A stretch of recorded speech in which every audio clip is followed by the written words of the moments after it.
बिस्मिल्लाहिर्रहमानिर्रहीम। अस्सलाम वालेकुम दोस्तों, उम्मीद करता हूँ आप बिल्कुल ठीक ठाक होंगे। दोस्तों आज है 31 मार्च सन 2021 और दिन है बुध का। दोस्तों ओमान सुप्रीम कमेटी के रूल को तोड़ने पर 8 खारजियों को गिरफ्तार किया गया है।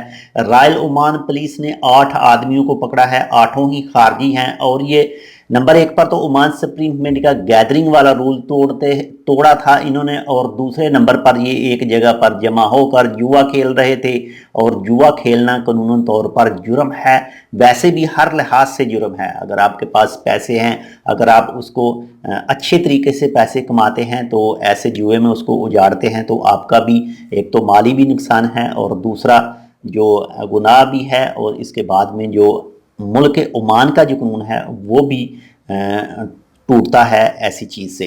तो रॉयल ओमान पुलिस ने उन 8 आदमियों को पकड़ा है जुआ खेलने के जुर्म में और ओमान सुप्रीम कमेटी का जो गैदरिंग वाला रूल है उसको तोड़ने के जुर्म में। तो आजकल केसेस की तादाद भी ज़्यादा हो रही है, तो बहुत ज़्यादा एहतियात कीजिए, जितना हो सकता है बचिए। बिला वजह ही घर से बाहर जाने की कोशिश ना कीजिए। मैं काम के बारे की बात नहीं कर रहा, मैं बिला वजह बाहर जाने की बात कर रहा हूँ। तो बाकी इंशाल्लाह अल्लाह ताला हम सब पर अपना ख़ास करम करे, रहम करे और इस बीमारी को जल्द से जल्द यहाँ दुनिया से ख़त्म करे। तो मिलते हैं दूसरी अपडेट के साथ। अगर आपने अभी तक हमारे ये channel Tech with Urdu vlog subscribe नहीं किया तो आप इसको सब्सक्राइब कर सकते हैं मजीद ऐसी ही चीज़ें और मालूमाती वीडियोज़ के लिए। तो मिलते हैं दूसरी अपडेट के साथ, तब तक के लिए अल्लाह हाफिज़।